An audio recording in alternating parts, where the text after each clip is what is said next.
దేవుని నామంలో మీ అందరికి వందనాలు తెలియజేసుకుంటా ఉన్నాను. నేను ఈ ఊర్లో రామశెట్టి సురేష్ బాబు గారు తెలుసా అండి మీ అందరికీ? వారి అబ్బాయిననమాట. ఎవరో అంకుల్ చెయ్యి కూడా ఎత్తారు తెలుసంట. దేవుని నామానికి మహిమ చెల్లించుకుంటా ఉన్నాను. నా పేరు హేమంత్, రామిశెట్టి హేమంత్. ఈ ఊరే నేను అంటే పెరగలేదు కానీ మా తల్లిదండ్రులు ఈ ఊరే కనుక చిన్నప్పటి నుంచి నేను విజయవాడలో పెరగడం జరిగింది. నా జీవితంలో దేవుడి పరిచయం ఎలా జరిగింది అంటే చిన్ననాటి నుంచే నేను దేవునిలో పెరిగాననమాట. దేవుని గురించి తెలుసు. నా తల్లి నన్ను భక్తిలోనే పెంచింది. అయితే నేను పాస్టర్ గారో ఎవరో చెప్పినట్టున్నారు, నాకు దేవునితో పరిచయం ఎలా ఉంది, నేను దేవుడిని చూశానా అని. నేను కూడా ఒకానొక సమయంలో అదే ప్రశ్న వేసుకున్నాను. దేవుడిని నేను ఎప్పుడన్నా చూశానా? లేకపోతే దేవుడు నాకేమైనా తెలుసా? ఆయన ఉంటే నాకు కనిపించాలి కదా, ఆయన ఉంటే నాతో మాట్లాడాలి కదా. ఏదో నా తల్లి చెప్పానని నేను నమ్ముతున్నానే కానీ నిజంగా ఆయన నేను ఎప్పుడు చూడలేదు, నేను ఎప్పుడు మాట్లాడలేదు. నేను తెలివి తక్కువని కాదు కదా, మనం చదువుకున్నాం కదా, అలా ఎందుకు నేను వెంబడించాలి, అలా ఎందుకు నేను గుడ్డిగా నమ్మేయాలి, దేవుడిని నేను తెలుసుకోవాలని చెప్పేసి కొన్ని ప్రశ్నలు నాకు వచ్చినాయండి. దాని ద్వారా దేవుణ్ణి తెలుసుకోవాలని ఆశపడ్డాను. ఏదైతే దేవుణ్ణి తెలుసుకోవాలనుకున్నానో అన్ని గ్రంథాలని అప్పుడు తీసి నేను చదవాలని ఆశపడ్డాను. దేవుని కృపను బట్టి నేను ఇంటర్లో ఏదైతే కాలేజ్ చదివానో ఆ కాలేజ్లో లైబ్రరీ ఉండేదన్నమాట. ఆ లైబ్రరీలోకి వెళ్ళి నేను అన్ని గ్రంథాలని చదవడం ప్రారంభించాను. అన్ని గ్రంథాలు చదివిన తర్వాత బైబిల్ ఫస్ట్ చదవలేదండి, ఎందుకంటే చిన్నప్పటి నుంచి బైబిల్ తెలుసు కాబట్టి బైబిల్ అయితే మనం పాజిటివిటీగా ఉంటుందేమో. నేను ఎలా ఆలోచించానంటే దేవుణ్ణి కనుక్కోవాలి, నిజమైన దేవుణ్ణి కనుక్కోవాలనే ఆలోచన ఇవన్నీ చదవడానికి దారి తీసిందనమాట. ఆ తర్వాత నేను లాస్ట్లో బైబిల్ చదివాను. ఆ బైబిల్ గురించి మనకు కొంచెం తెలిసే ఉంటుంది కనుక అందుకని చివరిలో నేను చదివాను. బైబిల్లో దేవుడు నిజమైన దేవుడని నేను నా మనసు యాక్సెప్ట్ చేసిన సెంటెన్స్ ఏంటి అంటే, దేవుణ్ణి అంతగా బలహీనపరిచినప్పటికీ కూడా, దేవుణ్ణి అంతగా కొట్టినప్పటికీ కూడా దేవుడు సిలువలో ఒకటే మాట పలుకుతాడు, ఏంటంటే తండ్రి వీరేమి చేయుచున్నారో వీరు ఎరగరు కనుక వీరిని క్షమించండి అనే మాట నా హృదయాన్ని చాలా కదిలించిందండి. ఒక దేవుడికి ఉండాల్సిన లక్షణం ఇది అని నాకు చాలా నా హృదయం కదిలించబడింది. ఎందుకు అంటే ఆయన చేతిలో అధికారం ఉన్నప్పటికీ కూడా ఆయన ఒకవేళ తలుచుకుంటే నన్ను కొట్టినాడిని, ఫర్ ఎగ్జాంపుల్ ఆ దేవుడి దగ్గర వరకు వెళ్ళామండి. మనం ఏదైతే తెలియకుండా ఒక వ్యక్తి మనకు తగిలితేనే మనం కింద నుంచి పైకి చూసి చూపుతోనే 100 బూతులు తిట్టేస్తారు కదా. అలాంటిది అంత పవర్ ఉన్న దేవుడు కూడా అంత చేసినప్పటికీ కూడా ఒక సింపుల్ సెంటెన్స్లో, అంత గాయపరిచినప్పటికీ కూడా ఒక సింపుల్ సెంటెన్స్లో తండ్రి వీరేమి చేయుచున్నారో వీరు ఎరుగరు కనుక వీరిని క్షమించండి అంటే, అంత క్షమాపణ ఎక్కడి నుంచి వచ్చింది అని ఆలోచించినప్పుడు ఆయన ప్రేమ ఎంత అద్భుతంగా ఉందో నేను అప్పుడు తెలుసుకున్నాను. అలా దేవుణ్ణి నేను అంగీకరించడం జరిగింది. ఏదో నా తల్లి చెప్పిందని నేను వెళ్ళాను కానీ నా హృదయపూర్వకంగా ఎప్పుడైతే నేను చదివి ఆ మాటలు నా హృదయానికి కదిలించిందో అప్పుడు నేను దేవుడిని తెలుసుకోవడం మొదలుపెట్టాను. ఆ తర్వాత నుంచి నా తల్లి చెప్పిన మాటలు నిజమే, నా తల్లి ఏదైతే దారి చూపించిందో ఆ దేవుడే నిజమైన దేవుడు అని చెప్పి నేను ఆయన గురించి అనేక మందికి, నా ఫ్రెండ్స్కి, నాకు తెలిసిన వాళ్ళందరికీ దేవుని గురించి చెప్తా నా జీవితాన్ని కొనసాగించాను. నా ఇంటర్ అయిపోయింది, నా డిగ్రీలో ఇప్పుడు ఏం తీసుకోవాలి, అందరు ఇంజనీరింగ్ తీసుకుంటున్నారు కానీ ఎవరికి సరిగ్గా జాబులు దొరకట్లేదని చెప్పి నేను హోటల్ మేనేజ్మెంట్ తీసుకుందాం అనుకున్నాను. ఆ సమయంలో హోటల్ మేనేజ్మెంట్ తీసుకుందాం అంటే మనందరికీ ఒక చిన్న నియమం ఒకటి ఉంది, ఒక అలవాటు ఒకటి ఉంది. బేతల్లో ఉన్న వాళ్ళందరికీ ఏది తీసుకున్నా దేవుడు డెసిషన్ ఒకటి తీసుకుంటాం. మనం ఏదైతే నిర్ణయాలు తీసుకుంటామో దానిలో దేవుని యొక్క మాటను పొందుకున్న తర్వాత వెళ్తే ఒక ధైర్యం, ఒక నమ్మకం, ఇవన్నిటికంటే దేవుడి మీద తోసేయచ్చులే అనే ఒక ఏమంటారు, అది ఒక సెల్ఫిష్నెస్ అనుకోండి. నేను ఇంకా అప్పుడు దేవుడిని అడిగాను అనమాట, దేవా నేను ఇలా హోటల్ మేనేజ్మెంట్ తీసుకుందాం అనుకుంటున్నాను, ఏమంటారంటే దేవుడు అన్నారు సరే ముందుకెళ్ళిపో అన్నారు. ముందుకెళ్ళిపోమన్నారు, బాగానే ఉంది. 1,50,000 కట్టాలండి నా కాలేజ్ ఫీ. ఆ టైంలో కాలేజ్ వాళ్ళు అన్నారు, నీకు అడ్మిషన్ రావాలంటే ఇంత అమౌంట్ నువ్వు పే చేయాలి, అప్పుడే నీకు అడ్మిషన్ వస్తుంది అని అన్నారు. డబ్బులు లేవు ఆ సమయంలో. అప్పుడు ప్రార్థన చేసుకోగానే దేవుడు ఒకే ఒక్క రోజులో సంవత్సరానికి సరిపడా డబ్బులు ద్వారం తెరిచి నా కాలేజ్కి అడ్మిషన్ రావడానికి కృప చూపించారు. అలా నేను చదువుకుంటా ఉన్నాను. ఆ సమయంలో నాకు చదువు అంటే చాలా ఇష్టం అనమాట. బ్యాచిలర్స్ అయిపోగానే ఏదో ఒక కంట్రీలో మాస్టర్స్ చేయాలి, చదువుకోవాలి, ఆ చదువుకున్న తర్వాత నేను జాబ్ చేయాలనే ఆలోచన నాకు ఉండేది. ఏదైతే ఆ ఆలోచన కలిగిందో నా తండ్రికి చెప్పినప్పుడు మా తండ్రి కూడా ఏం చేశారంటే దానికి సరిపడ ఆ యొక్క మనీని కూడా దాచి ఉంచారు. కానీ కొన్ని పరిస్థితులను బట్టి తను ఒక వ్యక్తిని నమ్మి ఈ ధనాన్ని తీసుకెళ్ళి ఆ వ్యక్తి చేతిలో పెట్టారండి. ఆ వ్యక్తి చేతిలో పెట్టారు. నా ఈ బ్యాచిలర్స్ ఫస్ట్ ఇయర్ జరుగుతా ఉంది. డ్యాడీ బాప్తీసం తీసుకున్నారు. డ్యాడీ బాప్తీసం తీసుకున్న కొన్ని రోజులకే ఆ వ్యక్తి ఆ డబ్బుల్ని తీసుకొని ఎళ్ళిపోయాడండి. ఎక్కడికెళ్ళిపోయాడో తెలీదు. అక్కడ మోసపోయాం. ఏదైతే ధనాన్ని సమకూర్చి నా చదువుకి దాచిపెట్టారో అక్కడతో ఎండ్ అయిపోయిందనమాట. పరిస్థితులు ఎంత దారుణంగా అయిపోయినాయంటే, ఇంట్లో కూడా గడవలేని పరిస్థితుల్లాగా అయిపోయినాయి. ఆ సమయంలో నేను హైదరాబాద్‌లో ఉంటున్నానండి. ఇంట్లో ఫోన్ చేసి డబ్బులు అడగాలన్నా ఏదోలా ఉండేది. అట్లనే కూర్చొని ఏడుసుకుంటా ఉండేవాడిని. ఒకరోజు నా ఫ్రెండ్ పిలిచి, "సరే నువ్వు ఎలాగో ఖాళీగా కూర్చున్నావు కదా! డబ్బులు లేవంటున్నావు కదా! ఒక చిన్న పార్ట్ టైమ్ జాబ్ చెయ్యి. ఆ పార్ట్ టైమ్ జాబ్ చేస్తే నీకు కొన్ని డబ్బులొస్తాయి. అట్లా అట్లా నువ్వు కొంచెం అయినా దాని నుంచి బయటికి రాగలుగుతావు. నీకు నీ మీద ఆధారపడగలుగుతావు" అంటే, సరే ఏంటి ఆ జాబ్ అని చెప్పగానే, ఏదో ఈవెంట్స్ జరుగుతా ఉంటే అక్కడికి వెళ్ళాలని చెప్పారు. నాకసలు క్లారిటీ తెలీదండి అప్పటి వరకు. సరే అని చెప్పి డబ్బులొస్తాయి కదా! నా దగ్గర డబ్బులు లేవని నేను ఆ ఈవెంట్‌కి వెళ్ళడం జరిగింది. అంతా బానే ఉంది. లోపలికెళ్ళాను. డ్రెస్ ఒకటి మార్చారు. అదెట్లా ఉందంటే, ఒక పెద్ద ఆడియో లాంచ్ జరిగితే ఎలా ఉంటదో ఫస్ట్ టైమ్ నేను చూడడం అండి. అలాంటి బ్యాంక్వెట్ హాల్‌లో ఒక ఆడియో లాంచ్ ఎలా జరుగుతదో అంత పెద్దగా సెట్టేశారు. పెద్ద పెద్ద స్క్రీన్స్, పెద్ద పెద్ద మీడియాకి సంబంధించిన అన్నీ ఉన్నాయి. దీంట్లో నేనేం చేయాలి అని ఆలోచిస్తా ఉంటే, నా చేతిలో ఒక ట్రే ఇచ్చి, ఆ ట్రేలో వాటర్ పెట్టి, "నువ్వు ఇక్కడ వచ్చినోళ్ళందరికీ వాటర్ సప్లై చేయాలి" అని అన్నారు. అవునా! అని అనుకున్నాను. కానీ డబ్బులు లేవు. పరిస్థితులు బాలేదు. ఇవన్నీ ఆలోచిస్తే కుదరదని జెప్పి, అదే పట్టుకొని నేనందరికీ వాటర్ ఇచ్చుకుంటూ వెళ్ళాను. అంటే నాతో పాటు చాలామంది ఉన్నారులేండి. అది వెళ్ళాను. అప్పుడు నా మనసులో నేను ఒకటి అనుకుంటా ఉండేవాడిని. ఆ జాబ్ తప్పని నేను అనట్లేదు గానీ, నేను దానికి సరిపోను. దీనికంటే ఎక్కువ నేను చేయగలుగుతాను. దేవా ఏంటి నా జీవితం ఇట్లా అయిపోయింది అనే ప్రశ్నలు నాకొచ్చినాయి. అప్పుడు దేవుడిని ఒక ప్రశ్న అడిగానండి. దేవా అనేక మందికి నీ గురించి చెప్తున్నాను. అనేక మందికి నీ సువార్తను ప్రకటిస్తా ఉన్నాను. నీవే నిజమైన దేవుడు అని చెప్తున్నాడు. అద్భుతాలు జరిగించే దేవుడు, ఆశ్చర్యాలు జరిగించే దేవుడు, నా దేవుడు పరిస్థితులు మార్చగలిగిన దేవుడని అనేక మందికి నేను చెప్తున్నాను. ఒకవేళ వారొచ్చి నన్ను నీ జీవితంలో అలాంటి పరిస్థితి ఏం జరిగింది అని అడిగినప్పుడు దానికి సమాధానం ఏం చెప్పనయ్యా అని ఒక ప్రశ్న దేవుడిని అడిగాను. ఆ సమయంలో నాకేం సమాధానం దొరకలేదండి. నా పరిస్థితులు అలానే ఉన్నాయి. నాకెప్పుడు అంత పని చేయడం తెలీదు. అలాంటిది ఒకరోజు ఆ పని అట్లా చేసేసరికి నా ఒళ్ళు ఎలా అయిపోయిందంటే 3 రోజులు లెగలేదు బెడ్ మీద నుంచి. కానీ పరిస్థితులు బాలేదు. చెయ్యాలి అని చెప్పి ఒకరోజు వెళ్ళడం, 3 రోజులు పడుకోవడం. ఒకరోజు, 3 రోజులు. ఆ తర్వాత కంటిన్యూస్‌గా 2 రోజులు వెళ్ళడం, ఒకరోజు పడుకోవడం. అలా నా బాడీ ఏమైపోయిందంటే ఆ పనికి అలవాటు పడిపోయింది. నేను వెళ్ళడం దానికి వెళ్ళిపోతా ఉన్నాను. అలా వెళ్ళిపోతున్న సమయంలో ఇంకెన్ని రోజులు ఇది చేస్తాము అని దుఃఖపడతా ఉండేవాడిని. ఆ సమయంలో ఒకరోజు నేను ప్రార్థించినప్పుడు దర్శనం ద్వారా దేవుడు నాతో మాట్లాడాడు. ఒక ఒక సింహాసనం మీద లూథర్ పాస్టర్ గారు కూర్చున్నారు.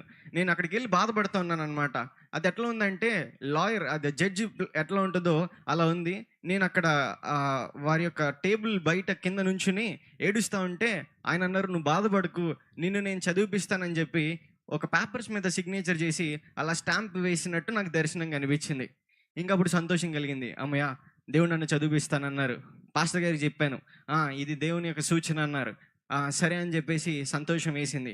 ఆ తర్వాత నేనేం చేశానంటే, వేరే కంట్రీకి అబ్రాడ్ ప్లాన్స్ ఏదైతే ఉన్నాయో, దానికి వెళ్ళాలని దాని పనులన్నీ చూసుకుంటా ఉన్నాను. దానికి సంబంధించిన కన్సల్టెన్సీలన్నీ కనుక్కుంటా ఉన్నాను. అప్పుడు తర్వాత ప్రార్థన చేసుకుంటే దేవుడన్నారు, "విసుక్కుంటా" అన్నారనమాట. "ఇప్పుడే కాదు కొంసేపు ఆగు" అని అనేసరికి నేనింకా సైలెంట్‌గా ఉండిపోయాను. సైలెంట్‌గా ఉండిపోయి అలా నా ఆ పనిని చేసుకుంటా ఉన్నాను. ఒకరోజు ఏదైతే ఇలా పనులు చేసుకుంటున్నానో నాకొక చిన్న జాబ్ వచ్చిందండి. ఒక రిసెప్షనిస్ట్‌గా జాబ్ వచ్చింది. అది కూడా కొన్ని రోజులు చేశాను. అక్కడ కూడా ఒకటే ప్రశ్న, "దేవా నేనిక్కడ ఉండాల్సినోడిని కాదు. దేవా నాకిది సరిపోదు. దేవా అసలు ఇది నాకు సెట్ కాదు" అని అనుకుంటా ఉండేవాడిని. అప్పుడు ఒక ద్వారం తెరిసినట్టు అనిపించింది. అది ఎట్లా అంటే నేను ఆ జాబ్‌ని చేస్తా ఉన్న టైంలో బెంగుళూరు నుంచి నాకొక కాలొచ్చి, "నీకింత జీతం ఇస్తాము. నువ్వు వెంటనే వచ్చేయాలి. నీకు 3 డేసే గ్యాప్ ఉంది" అని చెప్పారు. సరే అని చెప్పి నేనేం చేశాను, 3 రోజులు అని చెప్పి ఇక్కడ చెప్పాను. ఎక్కడికంటే డబుల్ సాలరీ అక్కడ ఇస్తానన్నారు గనుక, వీళ్ళు కూడా వెళ్ళు బావుంది అని అన్నారు. సరే అని చెప్పేసి ఇంట్లో కూడా కాల్ చేసి చెప్పాను. ఇప్పటికి నాకు కొంచెం ద్వారం తెరిసినట్టు అనిపించింది దేవుడు. కొంచెం ఒక మెట్టు అడుక్కి నేను వెళ్ళాను అని అనుకుంటా ఉన్నాను. ఏదైతే ఆ సమయంలో నేను దానికి బెంగుళూరు వెళ్ళడానికి ప్రిపేర్ అయిపోతా ఉన్నానో, నెక్స్ట్ డే మార్నింగ్ నేను ఫస్ట్ విజయవాడ ఎళ్ళాలి. విజయవాడ తర్వాత బెంగుళూరు ఎళ్ళాలి. సరే అని చెప్పేసి ఆ రోజు పడుకున్నాను. నాకు ఈవినింగ్ టైమ్స్ అలా ఆఫ్టర్‌నూన్ టైమ్స్ అనుకుంటా అంత గుర్తులేదు. ఒక కాల్ వచ్చిందండి. సరే అని కాల్ అటెండ్ చేశాను. ఆయన ఏం చెప్పకుండా హేమంత్ మాట్లాడేది అన్నారు. అవునండి అన్నాను. ఒక ఇంటర్వ్యూ ఉంది కాల్‌లోనే నువ్వు అటెండ్ చేయగలవా అన్నారు. నేను దేనికైనా రెడీ అండి అని చెప్పాను. సరే ఇంటర్వ్యూ చేశారు. మొత్తం 3 రౌండ్‌లు ఇంటర్వ్యూ కాల్‌లోనే చేసేసారు. తర్వాత ఆయన చెప్పారు, "నీకొక లొకేషన్ పంపిస్తాను. ఫైనల్ రౌండ్ ఇంటర్వ్యూ అక్కడ ఉంటది. నువ్వు అక్కడికి రావాల్సొస్తది" అని అన్నారు. సరే అని చెప్పి నేనేం మాట్లాడలేదు. ఓకే అని చెప్పి కట్ చేశాను. వాళ్ళు లొకేషన్ పంపించారు. లొకేషన్ పంపిస్తే అది 13 కిలోమీటర్లు ఉంది నేనున్న ప్లేస్ నుంచి. ఒకవైపు ఆల్రెడీ బెంగుళూరులో జాబ్ వచ్చింది గదా!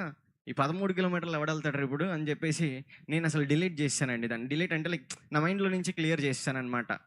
పడుకున్నాను. తర్వాత రోజు విజయవాడ వెళ్ళిపోవాలి. ఎర్లీ మార్నింగ్ వాళ్ళు కాల్ చేశారు. చేసి వేరే లొకేషన్ పెడుతున్నామండి. సారీ నేను ఆ లొకేషన్ కాదు.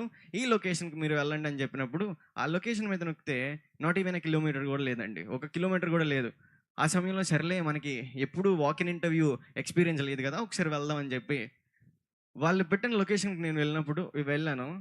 నా రియాక్షన్ ఎలా ఉందో మీకు చెప్తున్నాను. తప్పుగా అర్థం చేసుకోవద్దు. పల్లెటూరు నుండి తీసుకెళ్ళి న్యూయార్క్ సిటీలో వదిలేస్తే ఎలా ఉంటది? అంటే ఒక ఒక వేరే దేశంలో వదిలేస్తే ఎలా ఉంటదో నా పరిస్థితి అంతే. పెద్ద పెద్ద బిల్డింగ్స్ ఏం అర్థం కావట్లేదు. అట్రా, ఇట్రా అని డైరెక్షన్స్ ఇస్తా ఉన్నారు నాకు. వెళ్తున్నాను. ఒక అరగంట తిప్పారండి నన్ను. అక్కడి నుంచి ఇటు, ఇటు నుంచి అటు. నాకసలు ఎంత కోపం వచ్చేస్తుందంటే ఫస్ట్ ఎందుకొచ్చాను? ఈ పాటికి విజయవాడలో వెళ్ళిపోయేవాడిని కదా సగం దూరం అని అనుకుంటా ఉన్నాను. ఒక చోటకి తీసుకెళ్ళి కూర్చోబెట్టారు. అదే అయిపోయింది. తర్వాత ఇంటర్వ్యూకి పిలిచారు. ఇంటర్వ్యూ అటెండ్ చేశాను. వచ్చేసాను. మొత్తం ప్యాక్ చేసుకొని ఇంకా విజయవాడ వెళ్ళిపోదాం అనుకున్నాను. వెళ్ళిపోదాం అనుకున్న సమయంలో మళ్ళీ వాళ్ళు కాల్ చేసి, "నీకింత సాలరీ వస్తుంది. ఇలా ఈరోజు నీ జాయినింగ్ డేట్. నువ్వొచ్చేసేయి" అని చెప్పారు. ఇంతకీ ఏం కంపెనీయో నాకు తెలీదు. నేను చేయాల్సిన జాబ్ ఏంటో నాకు తెలీదు. అసలు ఏం తెలీదండి నాకు. వచ్చేసామని చెప్పేసరికి నేను అనుకున్నా, చాలా ఫ్రాడ్స్ జరుగుతా ఉన్నాయి గదా! దీంట్లో గూడా నన్ను ఫ్రాడ్ చేద్దామని అనుకుంటున్నారేమో అని చెప్పేసి ఫస్ట్ నేను నమ్మలేదండి. ఆఫర్ లెటర్ కూడా రాలేదు. నమ్మలేదు. అయితే వారన్నారు, వాళ్ళు కాల్ చేస్తూనే ఉన్నారు. "రండి మీరు నాకు కావాలి, రండి మీరు నాకు కావాలి" అంటే అసలు నాకేం తెలియకుండా నేనేం చేయగలుగుతాను? ఆ కంపెనీ తెలీదు, ఏమీ తెలీదు. నేను చదివిందేమో పెద్ద చదువులు కూడా కాదు. హోటల్ మేనేజ్మెంట్ చేశాను. అది కూడా కరోనాలో కట్టుకెళ్ళిపోయింది. ఏం తెలీదు కదా అని నేను ఆలోచనలో ఉన్నాను. అది అక్కడితో కట్ చేస్తే దేవుడు ఎలాంటి స్థితిలో నన్ను పెట్టాడంటే, నేను ఆ రోజు ఆడియో లాంచ్‌కెళ్ళానని చెప్పాను చూసారా? ఆడియో లాంచ్ సెటప్ లాగా ఉంది. అది ఆడియో లాంచ్ కాదు గానీ, అదేంటంటే ఒక సాఫ్ట్‌వేర్ కంపెనీ వాళ్ళ టర్న్ ఓవర్ బాగుందని చెప్పేసి, ప్రాఫిట్స్ వచ్చినాయని చెప్పి, వాళ్ళ అసోసియేట్స్ అందరికీ ఆహ్, ఒక పార్టీ ఇచ్చారనమాట. అది తెలుసుకొని నేను అప్పుడు అనుకున్నా, అయ్యో! నేను గూడా ఇంజినీరింగ్ చదువుంటే బాగుండేది గదా! నేను గూడా ఒక సాఫ్ట్‌వేర్ కంపెనీలో పని చేస్తా ఉండేవాడిని అని అనుకున్నాను. ఇక్కడ ఓపెన్ చేస్తే సాఫ్ట్‌వేర్ కంపెనీ టాప్ 10లో ఉన్న ఒక కంపెనీ నుంచి నాకు కాల్ వచ్చింది. దేవుడు నన్ను ఎలాంటి స్థితిలోకి నడిపించాడంటే, హోటల్ మేనేజ్మెంట్ చదివిన నేను, చేతిలో ప్లాటర్‌ని ఏమంటారు? ఆ ప్లేటర్ పట్టుకుని దాని మీద వాటర్ అందించే నన్ను దేవుడు ఎక్కడ నిలబెట్టాడో తెలుసా అండి?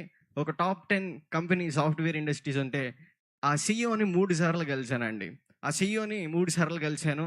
అక్కడ ఎవరైతే సాఫ్ట్‌వేర్ కంపెనీలో చేసేవాళ్ళు కూడా అంత ఏమంటారు? ఆ స్కోప్ ఉండదనమాట. అలాంటిది దేవుడు తీసుకెళ్ళి అలాంటి పరిస్థితుల్లో నన్ను నిలవబెట్టాడనమాట.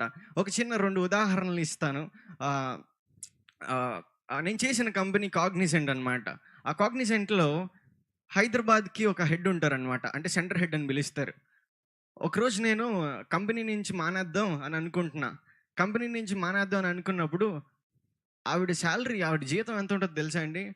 1,66,000 ఉంటది. ఏంటి నెలకి కాదు, రోజుకి.